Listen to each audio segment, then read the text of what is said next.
Malam itu, Henny, wanita berusia 44 tahun, hanya bisa berusaha diam. Bukan hanya menahan suara, tapi juga gerakan. Dadanya naik turun, nafasnya setengah hilang, setengah kembali. Wajahnya merona, masih sedikit berkeringat. Telepon itu datang tiba-tiba. Panggilan dari Reni, putrinya, mendadak membuat semua suasana berubah arah. Tegang, khawatir.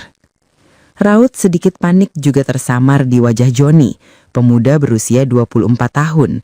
Tangannya bergetar saat menerima telepon di HP. Pikirannya kacau. Tak biasanya Reni, sang istri, meneleponnya tengah malam begitu. Sudah jam 1 lebih, sudah sangat larut. Di seberang, suara Reni terdengar pelan. Ia baru saja kebangun karena bermimpi buruk. Mimpi ada banjir besar di kampung. Ia mengaku langsung menelepon karena merasa mimpi itu seperti sebuah kenyataan. Ibu dan suaminya hanyut. Johnny mengatur nafas agar suaranya terdengar normal. Ia menenangkan istrinya dan bilang kalau semua itu hanya mimpi. Memang sedang musim hujan, tapi kampung mereka aman. Gak ada banjir, tak ada bencana alam yang menimpa. Reni menarik nafas lega. Berujar alhamdulillah karena ternyata semua hanya mimpi. Ia lalu mengakhiri telepon. Begitu sambungan telepon terputus, Johnny menarik nafas panjang lalu menghembuskannya pelan. Lega, hampir saja. Dan Henia, wajahnya mengulas senyum. Kelegaan yang sama terpancar dari sorot matanya. Tak ada lagi yang harus ditahan. Di luar, gerimis panjang sejak jam 11 malam semakin betah menemani hingga jam 1 dini hari lebih. Dingin yang basah di luar. Di dalam, kehangatan yang sempat jeda kembali menyala. Hanya Henny, ibu mertua, dan Johnny, menantunya yang tahu. Malam itu genap 6 bulan Reni pergi merantau menjadi TKI ke Taiwan. Dan malam pertama, batas itu dilanggar. John, kamu nekat banget sih. Hampir saja kan. Ibu takut banget kalau Reni sampai tahu gimana, John. Ibu. Bu, maafkan saya. Saya hanya nggak bisa bohong lagi sama ibu. Juga sama hati saya sendiri. John, udah. John, ibu nggak mau kalau nanti kita keterusan, Reni mungkin bisa merasakannya, John. Dan sebagai wanita, nalurinya sampai terbawa mimpi, kan? Bu, iya Bu. Tapi di luar masih hujan. Izinkan saya lebih lama menemani ibu ya. Iya Bu ya. John, kalau kamu seperti ini terus, ibu takut, John. Ibu takut jadi hanyut. John, jangan sampai mimpi Reni jadi kenyataan, John. Kalau banjir itu nyata, dan ibu hanyut bersamamu, John. Kenapa harus takut, Bu? Toh kita sudah terlanjur hanyut kan? Tapi sekali lagi maafkan saya ya, Bu. Saya John, udah, jangan dibahas lagi. Anggap saja ini semua hanya mimpi ya. Seperti mimpi Reni di sana. Ya udah deh. Ibu bikinkan kopi ya untuk menemanimu. Habis itu ibu mau ke kamar. Takut kalau si Cika kebangun dan rewel lagi, John. Iya Bu. Makasih ya Bu. Dan kopinya yang manis ya Bu. Kayak ibu malam ini. Mata Henny menyipit, bibirnya manyun. Tapi tak mampu menyembunyikan rona berbeda di raut wajahnya. Ada lega, ada bahagia. Pujian manis dari Johnny, entah kenapa bikin dadanya terasa hangat. Berbunga-bunga, serasa kembali ke usia muda masa lalu. Ia merajuk sebentar, menyisir rambut dengan telapak tangannya, merapikan gamis dan hijab yang sedikit kusut. Masih sempat mencubit lengan menantunya dengan gemas sebelum beranjak ke dapur, meninggalkan Johnny sendiri di sofa. Johnny hanya terkekeh kecil, tawa ringgan yang terasa jauh lebih akrab dari biasanya. Pandangannya lekat pada langkah Henny. Gerakannya kalem, lembut, tanpa dibuat-buat, sangat alami. Namun, kelembutan yang keibuan itu yang bisa berbahaya. Suara gemericik air terdengar dari kamar mandi belakang, sebelum suara kompor dinyalakan dan air hangat dipanaskan. Masih ada rintik gerimis ketika perlahan suara Henny bersenandung lagu cinta, lagu lawas yang menyenangkan masa muda. Johnny menarik nafas, antara lega, antara bahagia. Tapi juga perasaan salah, sekaligus sesuatu yang sulit dilukiskan. Wangi tubuh Henny masih melekat di jiwa. Jeritan tertahan masih melekat di telinga. Dan sisa kehangatan itu masih nyata. Tangannya menepuk sofa di mana dia duduk. Senyumnya mengembang samar, tanpa sadar menyebut nama mertuanya. Henny Andini, wanita berusia 44 tahun. Sudah 3 tahun menjadi mertuanya. Sudah 6 bulan tinggal bersamanya. Dan baru malam itu, sesuatu yang harusnya tak pernah terpikirkan dan tak boleh dibayangkan, justru mewujud jadi nyata. Begitulah Kawan Bukan Fiksi, kisah yang penuh momen menegangkan, mengharukan, sekaligus romantis ini dimulai. Johnny Abdullah dan Reni Andayani adalah pasangan muda yang serasi. Johnny tampan dan gagah, Reni cantik dan rupawan. Baru 3 tahun menikah, baru dikaruniai seorang anak perempuan, Cika, yang saat itu baru berusia 2 tahunan, masih balita. Kehidupan mereka sederhana, bahkan bisa dibilang sangat bersahaja. Johnny hanya pemuda lulusan SMK, bekerja di bengkel. Sedangkan Reni, istrinya, tak sempat selesai SMA karena terbentur biaya. Saat menikah, mereka bermimpi merubah nasib. Toh, meski penghasilannya pas-pasan, Johnny masih bisa menanggung kebutuhan Reni dan Cika, istri dan anaknya selama ini. Hidup di desa memang jauh lebih mudah, lebih murah biaya, dan tak terlalu pusing jika hanya sekedar menyambung hidup. Apalagi, Johnny bisa menempati rumah kecil warisan dari mendiang orang tuanya. Hidup mereka cukup, walau tak berlebihan. Akan tetapi setelah Cika lahir, semuanya mulai berubah. Reni mulai tak puas dengan kondisi ekonomi keluarga mereka. Ia meminta izin untuk bekerja di kota. Johnny tak keberatan.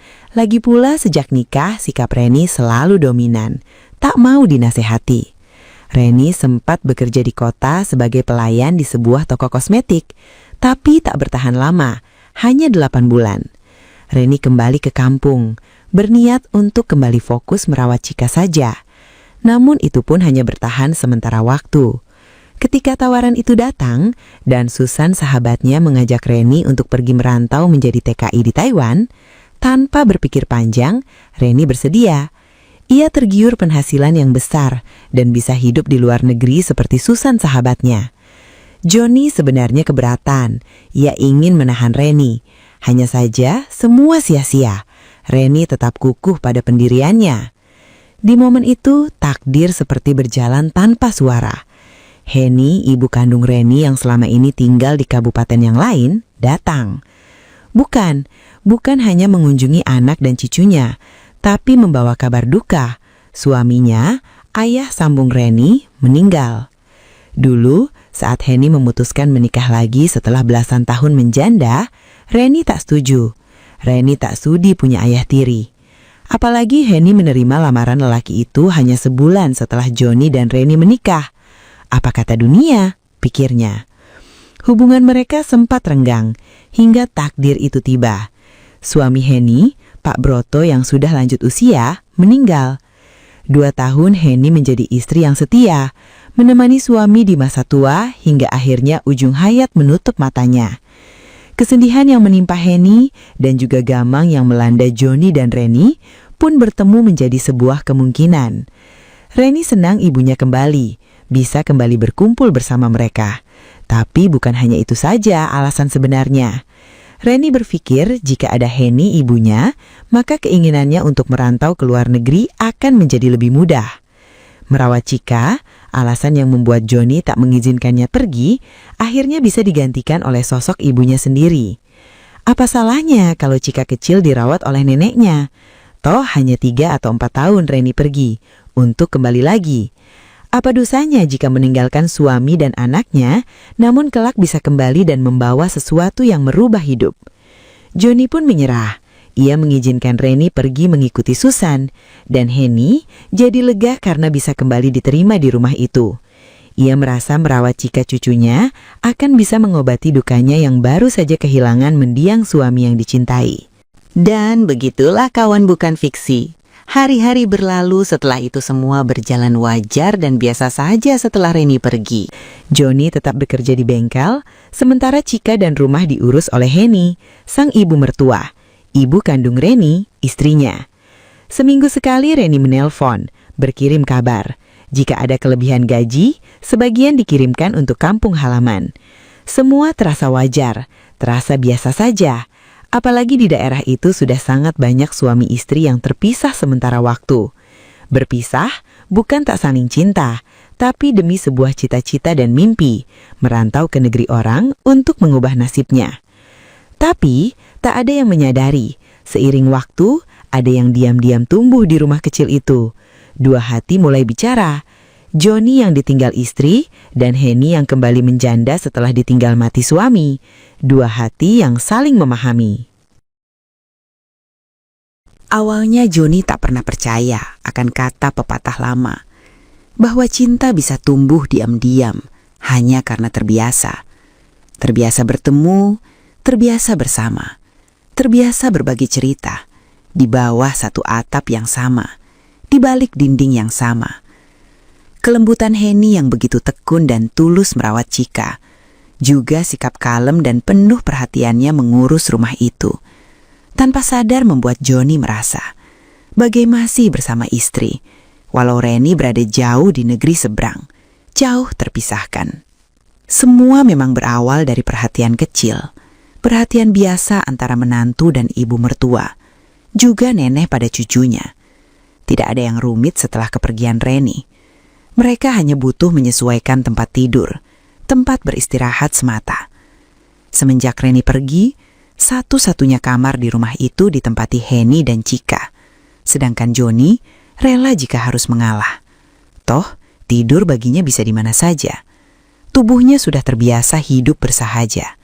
Bisa nyenyak walau hanya di sofa saja. Ya, sejak tak ada Reni, Johnny selalu tidur di ruang keluarga yang juga ruang tamu. Kadang di sofa, kadang di matras tipis. Sehari-hari ia bekerja. Pagi berangkat ke bengkel. Kadang sorenya mengambil kerja paruh waktu sampai malam tiba. Banyak warga yang membutuhkan jasa Johnny untuk memperbaiki sepeda motornya dan dilayani di luar jam kerja Johnny. Hasilnya cukup lumayan, biasa untuk menambah uang dapur dan keperluan bulanan Henny, juga susu untuk Chika. Di rumah, Henny bagaikan istri yang setia menanti suami. Setiap siang masakan yang nikmat selalu tersedia untuk Johnny. Rumah selalu rapi, Chika tumbuh sehat dan mulai bisa lancar bicara. Tingkahnya juga makin lucu, pintar dan menggemaskan. Hingga satu ketika Johnny mulai sadar, ada sesuatu pada diri Henny, ibu mertuanya, yang terlalu mulai mengusik imajinasinya. Usianya sudah 44. Tapi Henny nampak jauh lebih muda dari usianya. Wajahnya ayu, kalem keibuan, kecantikan yang alami. Tak pernah berdandan berlebihan, tak pernah menonjolkan penampilan dengan busana-busana yang mewah dan mahal. Lebih sering tampil gamis dengan baju longgar dan hijab panjangnya. Namun justru itulah yang mulai menggoda. Kulitnya bersih, tubuhnya masih sangat ideal. Bahkan jika dipandang, masih lebih ideal dan proporsional dibanding Reni. Ia memang tak seramping Reni putrinya. Tidak tinggi, tidak kurus, tapi juga tidak bisa dibilang gendut. Hanya gemoy. Ada kenyamanan yang samar ketika Chika tertidur dalam gendongannya. Ada jiwa keibuan yang menenangkan siapa saja. Dan Semua justru disadari Johnny tanpa sengaja. Ketika sore itu Johnny pulang lebih cepat dari biasanya. Suara itu terdengar. Tawa kecil Chika yang bahagia. Tawa lirih Henny yang tulus. Ia sedang memandikan Chika, sedang bermain air di belakang. Chika berendam di ember mandinya, sementara tangannya usil menyiram air ke arah Henny yang duduk di bangku kecil. Henny melepas hijabnya khawatir basah. Tapi percikan air terlanjur membekas di gamis yang ia kenakan. Sedikit basah. Namun justru itu yang membuat kain halus seperti jatuh sempurna di tubuhnya. Johnny menahan nafas, sungkan, terpesona. Ia sempat membeku di ambang pintu belakang, sebelum akhirnya Henny menoleh dan kaget akan kehadiran menantunya. Tatapan mereka bertemu. Henny menyambar handuk di gantungan, menutupi gamis yang basah karena Chika. Jantung Johnny serasa mencelos. Senyum malu Henny menampar dadanya. Dan tawa Chika makin meledak melihat keduanya. Momen tawar yang Chika sore itu hanya sebuah awal yang manis, tapi juga mulai berbahaya, meretas jarak antara mereka. Bukan hanya Johnny yang merasakannya, diam-diam dada Henny pun bergejolak. Tatapan itu dalam, terlalu bermakna. Tapi entah kenapa tak ada rasa canggung dalam batinnya. Ia justru merasa bahagia ketika sorot mata itu seperti memujinya. Tak ada yang terucap dari bibir Johnny, namun tatap matanya yang segera beralih saat bertemu pandang dengan Henny. Semua seperti bicara dalam diam, tapi lebih mewakili dari ucapan dan kata-kata yang bisa dirangkai seindah apapun. Henny seperti tersentak, baru menyadari pula jika sudah 6 bulan ia tinggal di sini, tanpa Reni putrinya, hanya ada Johnny. Di mata Henny, Johnny adalah pemuda yang baik, suami yang setia dan bertanggung jawab pada anak dan istrinya. Ia juga berbakti dan sangat menghormati ibu mertuanya. Kadang, perhatiannya terasa seperti kepada ibu kandungnya. Johnny tak akan makan sebelum Henny mertuanya dan Chika kenyang. Ia selalu menanyakan apa saja yang kurang di rumah ini. Pemuda itu selalu berusaha bekerja hanya untuk memastikan bahwa kebutuhan rumah tangganya tercukupi. Hanya memikirkan bagaimana bisa bikin anak, istri, dan mertuanya bahagia, tanpa peduli akan rasa lelah yang dipikulnya. Terkadang Henny berpikir, kenapa Reni putrinya tega meninggalkan Johnny dan Chika hanya karena alasan ekonomi keluarga. Padahal, tanpa Reni bersusah payah pergi merantau jadi TKI ke luar negeri, semua kebutuhannya pasti dipenuhi oleh suami. Selama 6 bulan bersama, Henny malah merasa kembali memiliki sosok yang melindungi, seseorang yang menyayangi. Dan sore itu ia merasa sesuatu yang aneh mulai bergetar di batinnya. Bukan rasa wajar mertua pada menantu, tapi sesuatu yang jauh lebih dalam dari semua itu. Tatapan yang terlalu lama dari seorang wanita untuk seorang lelaki. Sudah jam 5 sore saat itu. Canggung yang terlanjur akhirnya mencair karena suara tawa Chika yang menggoda keduanya. Namanya anak kecil. Chika dengan polos bilang dia senang kalau ayah Johnny sayang sama Bunda Henny, tanpa tahu artinya. Ucapan polos itu membuat wajah Henny merona. Dada Johnny bergolak tanpa ia bisa melukiskan dengan sekadar kata-kata. Keduanya ikut tertawa. Celoteh Chika dan semua kepolosannya bukan hanya bisa mencairkan suasana sore itu, tapi juga sedikit meruntuhkan batas. Batas yang harusnya tetap dijaga keduanya, sebagai menantu dan mertua. Saat semua terjadi, takdir yang lain seperti menggenapi. 6 bulan Reni merantau ke luar negeri dan kabar itu terdengar samar. Awalnya hanya gosip, hanya sedikit yang berubah dalam dunia maya. Status media sosial milik Reni tak lagi seperti dulu. Reni kerap memosting foto kegiatannya, menjadi asisten rumah tangga di majikan kaya, keluarga pengusaha di Taiwan. Momen saat ia bekerja, merawat lelaki tua orang tua majikannya, juga momen saat bahagia, menikmati saat liburan tiba. Johnny memperhatikan, hanya menyimak, tak pernah berkomentar. Bukan karena tak mau bahagia, bukan karena tak ikut bahagia.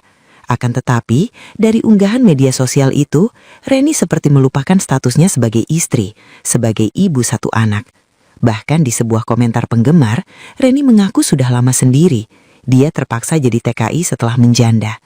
Itu pula alasan yang membuat sore itu Johnny pulang lebih cepat dari biasanya. Hatinya gundah, galau, ada sedih, ada kecewa. Henny seperti mengetahui semuanya.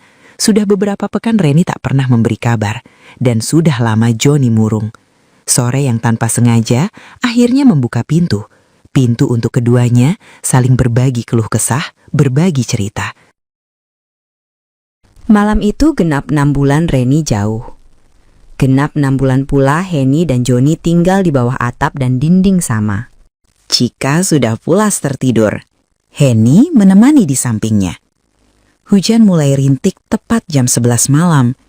Johnny tak mampu terpejam. Ia berbaring di sofa tua, berbantal tangan sendiri. Matanya lurus, menatap kosong langit-langit dan temaram lampu redup. Pikirannya bertabrakan antara kecewa pada Reni istrinya dan perasaan yang sedang coba diartikannya pada mertua. 6 bulan lamanya ia jauh dari istri. Selama itu pula ia bertahan melawan sepi, rasa rindu, dan sesuatu yang ia pendam. Bayangan Henny sore tadi seperti terus melintas, mengusik alam sadarnya, mulai menggoda jiwa mudanya. Sementara hanya beberapa langkah dari sana, Henny juga gelisah, memeluk Cika membelakangi pintu kamarnya. Harusnya ia sudah lelah terpejam. Harusnya seperti malam-malam sebelumnya, tidur cepat dan bangun lebih pagi esok. Hanya saja, momen sore tadi mengusik pikirannya. Tawa Cika dan ucapannya yang kadang lucu tapi sangat masuk akal. Kesedihannya setelah ditinggal mati mendiang suami, seperti berganti dengan sebuah harapan baru yang indah. Harapan untuk bisa kembali merasa sebagai wanita yang masih pantas disayangi, dimengerti, dan diinginkan. Ia agak tersentak ketika suara langkah mendekat. Derik daun pintu terbuka pelan, sangat perlahan, antara ragu dan mau. Matanya terpejam, pura-pura sudah lelap. Ia sadar, itu langkah Johnny. Hanya berdiri dekat, sangat dekat di pinggir ranjang. Jantung Henny berdebar saat merasakan Johnny menunduk, meraih ujung selimut dan membenarkan letak pada Henny dan Cika. Malam itu, entah kenapa tak seperti biasanya. Johnny bergerak pelan, lembut, mengecup kening Cika anaknya dengan hangat. Lalu, belum sempat Henny berpikir lebih jauh, kecupan lain mendarat di keningnya sendiri. Lembut, hangat, penuh perasaan. Dan saat langkah Johnny pergi, pintu kamar kembali tertutup. Justru sesuatu dalam batin Henny jadi terjaga, bergelora. Rasa hanya di kening masih terasa, seperti menjalar perlahan dan menyengat sekujur tubuhnya. Malam itu ia merasa rapuh. Sudah 6 bulan mereka bersama, dan selama itu pula ia tahu ada sesuatu yang sama-sama ditahan hanya dalam diam. Suara batuk Johnny di kamar tamu dan sesekali gumaman membuat hati Henny makin tak karuan, makin tertantang. Ia paham, gerimis malam itu mulai membuka ruang. Sekali ia berani melangkah, semuanya bisa saja terjadi. Sejenak ia menimbang, duduk di tepi ranjang menatap bayangan sendiri di cermin. Wanita 44 tahun yang memesona. Senyumnya mengembang samar. Henny menarik nafas, lalu tanpa dimengerti kakinya melangkah keluar kamar.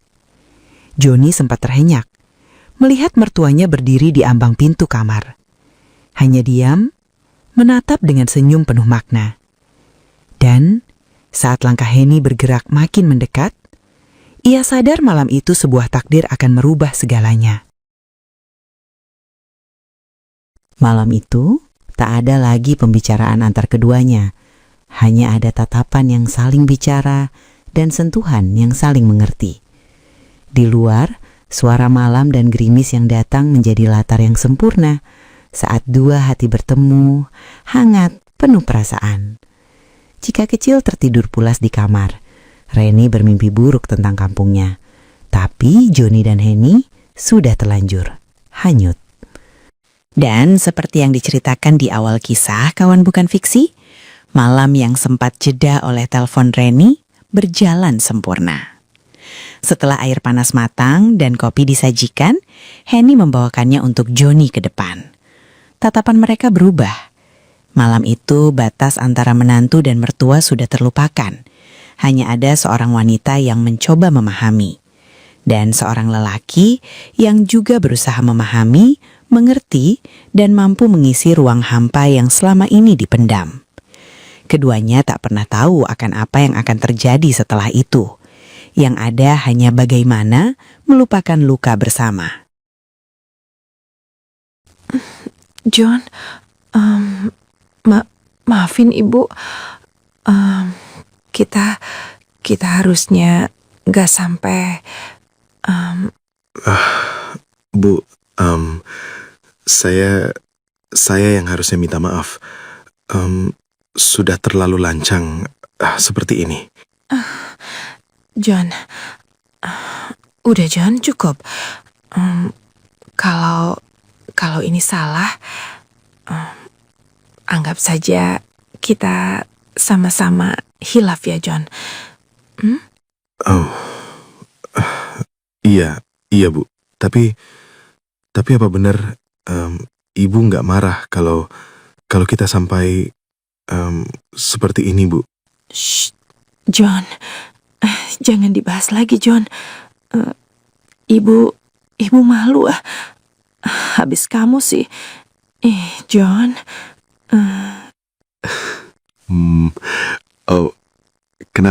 Kenapa harus malu, Bu? Kan semua sudah terlanjur. Dan kita sama-sama hilaf, Bu. John, kamu tuh bandel. Kalau kamu seperti ini, Ibu bisa pingin hilaf lagi, John.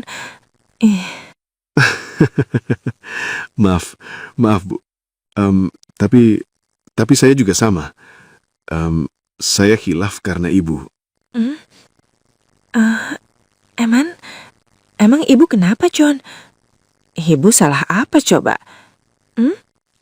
Bu, beneran Ibu nggak marah kalau kita sampai seperti ini. John, kalau Ibu marah, mana mungkin Ibu masih di sini dan masih seperti ini. Johnny menyesap kopi buatan Henny. Rasanya sudah dingin, tapi cita rasanya tetap hangat karena malam itu terasa terlalu dingin. Tangannya masih bergetar saat menaruh cangkir kembali ke meja. Senyum Henny, nada suaranya, makin akrab padanya. Dada Johnny kembali berdegup, lebih cepat dari biasa. Ia sadar jarak di antara mereka kembali menipis. Hanya selangkah lagi. Johnny paham benar, satu langkah yang salah bisa membuat dirinya kembali jatuh untuk kedua kalinya. Ke dalam dosa yang indah. Tapi nalar sahatnya masih terjaga. Ia hanya menantu, pemuda yang masih sah menjadi suami dari putri Henny sendiri. Hilaf hanya benar jika hanya sekali. Tapi yang kedua dan seterusnya, tentu saja itu tak mudah untuk diakui sebagai hilaf. Sementara Henny mematung. Tatapannya kini lebih berani, memandang Johnny dengan sorot mata yang hanya dia pahami. Ia tahu ada kebimbangan di hati Johnny. Ada pertarungan tak mudah di alam imajinasi menantunya itu. Petang dalam batin. Henny pun merasakan hal yang sama. Antara memilih akal sehat dan kembali pada batas, atau memilih terus hanyut. Sudah jam 2 dini hari malam itu. Hujan semakin deras di luar. Suara malam seperti latar yang membuat rapuh hati keduanya. Johnny ingin mengatakan sesuatu ketika wajah Henny mendekat. Nafas kembali bertemu. Pelan, hangat, hanya sesaat. Begitu wajah mereka menjauh, Henny menarik diri, mengucap istighfar, lalu bergegas melangkah tanpa menoleh lagi. Tangisan Chika yang terbangun seperti menampar kesadaran, membuka hati Henny bahwa malam itu sudah terlalu salah. Ia kembali ke kamar. rebah di samping Chika sambil mengusap rambut cucu tersayang. Senyum samar masih ada. Johnny mematung sejenak. Bayangan Henny dengan langkahnya yang tenang saat meninggalkannya masih membekas. Ia berbaring di sofa. Kedua tangan ditaruh menjadi bantal. Pandangannya tertuju ke atas tapi pikirannya tidak di sana. Bayangan wajah Reni sang istri seperti bersaling silang dengan bayangan wajah Henny, ibu mertuanya, ibu kandung dari istrinya. Ada rasa bersalah yang tiba-tiba hadir, bercampur rasa yang aneh. Rasa yang mungkin seharusnya tak boleh hadir. Dan kawan bukan fiksi, malam itu Johnny tidur di sofa seperti biasa. Henny bersama Chika pun istirahat di kamar seperti biasa. Semua terasa wajar di mata dunia. Namun tak ada yang tahu, diam-diam hati menantu dan mertuanya itu telah menjadi satu. Sejak malam di mana Reni bermimpi tentang banjir yang melanda kampungnya, dunia rumah tangga mereka berubah. Reni yang sudah 6 bulan bekerja di Taiwan, semakin betah di rumah majikan merawat lelaki tua orang tua majikannya. Johnny tak pernah tahu jika mimpi Reni hanya sebuah peringatan untuk dirinya sendiri, yang diam-diam lupakan anak dan suami. Di negeri seberang, Reni justru lupa diri, menganggap dirinya masih sendiri, hanya karena bujuk rayu dan puja-puji yang lain. Majikan Reni terlalu baik hati. Reni selalu dapat izin libur setiap Sabtu dan Minggu karena mereka yang mengurus orang tua. Momen libur itu dimanfaatkan Reni. Awalnya sekadar refreshing ke taman kota, di mana para TKI lainnya kerap berkumpul. Rasanya senang bisa bertemu orang lain yang satu negara, apalagi satu daerah dengannya. Rindu rumah bisa terobati. Akan tetapi, semua berubah saat Reni dikenalkan oleh Susan sahabatnya kepada tenaga migran lain dari Bangladesh. Lelaki itu bernama Gofar. Tidak terlalu tampan, namun sangat baik pada Reni. Hanya kenalan, tapi lama-lama akrab. Saat Gofar menyatakan cintanya, Reni sempat ragu. Namun Susan meyakinkan, katanya hanya untuk hiburan semata. Terima saja Reni, toh kita kan jauh dari suami. Lumayanlah untuk hiburan, 3 tahun pasti terasa lama loh, kata Susan. Susan sendiri bukan polos. Selama menjadi TKI, ia sudah seringkali memiliki kekasih, walau di kampung punya suami. Reni akhirnya menyerah, bukan saja pada bujuk rayu Susan sahabatnya, tapi juga karena Gofar mampu mengisi hatinya. Hingga di bulan kelima ia bekerja di luar negeri, Reni mengiyakan ketika Gofar mengajaknya menginap di mesnya. Cinta yang tak seharusnya ada, akhirnya tumbuh antara keduanya, sesama tenaga kerja dari negeri yang jauh berbeda. Di kampungnya, Henny tetap setia merawat Chika. Johnny pun tetap rajin bekerja di bengkel dan mencari kerja tambahan. Komunikasi dengan istri semakin jarang. Reni bukan hanya tak mengirim uang, bahkan kabarnya pun semakin hilang.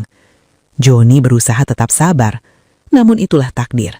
Jarak yang semakin jauh, kabar yang tak kunjung datang berubah semua. Hingga malam itu datang tanpa diminta. Malam ketika Johnny benar-benar rapuh dan Henny sang mertua dalam rapuh yang sama. Sudah 2 bulan lebih, Johnny dan Henny berusaha untuk menjaga jarak, berusaha saling menghindar dan memberi batas. Tapi malam itu, semua tembok yang susah payah mereka bangun, akhirnya mereka robohkan sendiri untuk saling memahami. Chika sudah tidur malam itu. Henny ikut rebah menemani karena Chika agak demam.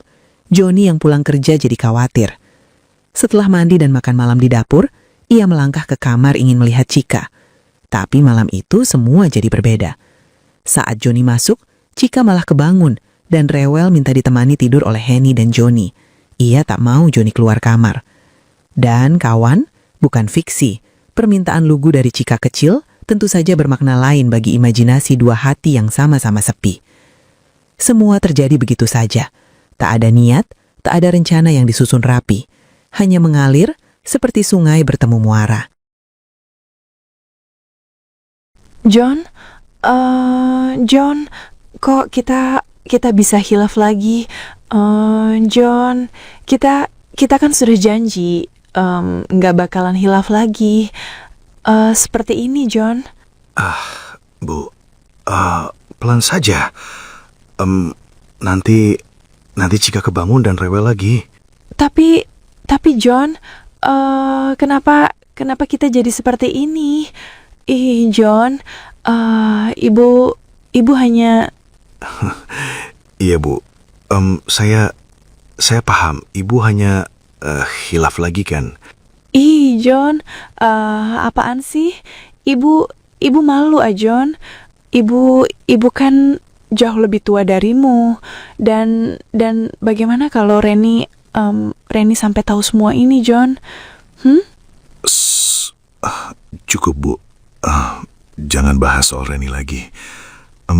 Susan sudah mengabari saya kalau Reni telah tega menduakan saya, Bu. Dia tega melupakan anak dan suaminya hanya karena lelaki lain di sana. Apa-apa, John? Kamu serius? Apa Susan gak bercanda? Masa iya kamu percaya begitu saja?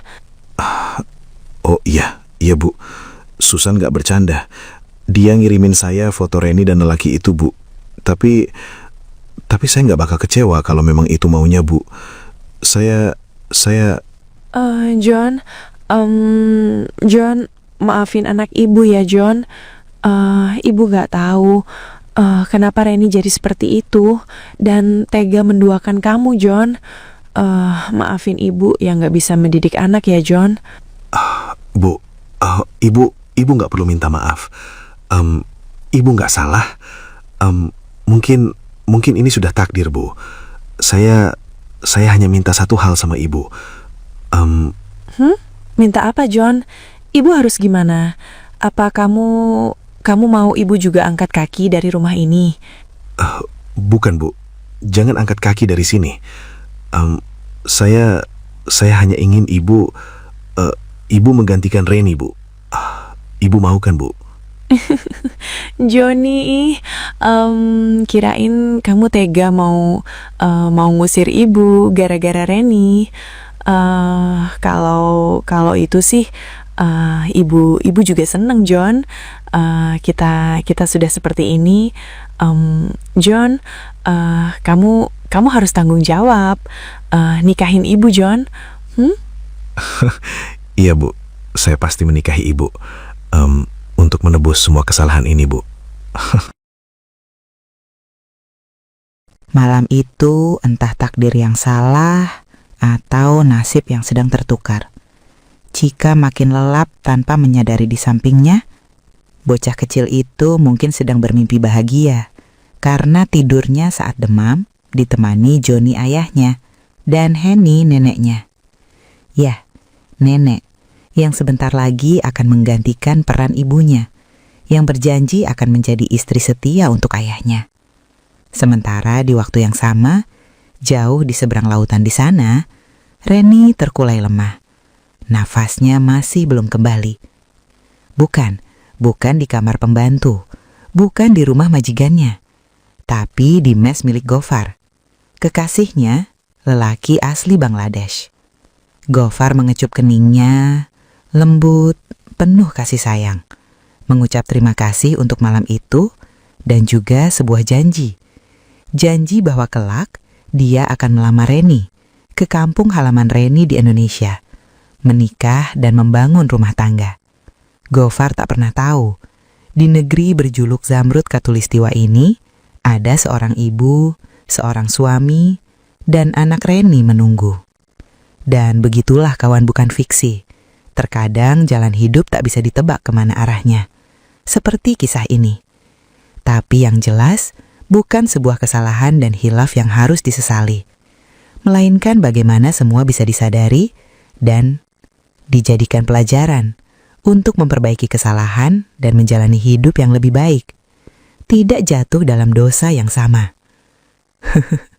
Oke kawan, semoga kisah ini menghibur dan bisa dipetik hikmahnya ya kawan. Terima kasih sudah menyimak kisahku ini. Sampai jumpa lagi. Bye-bye.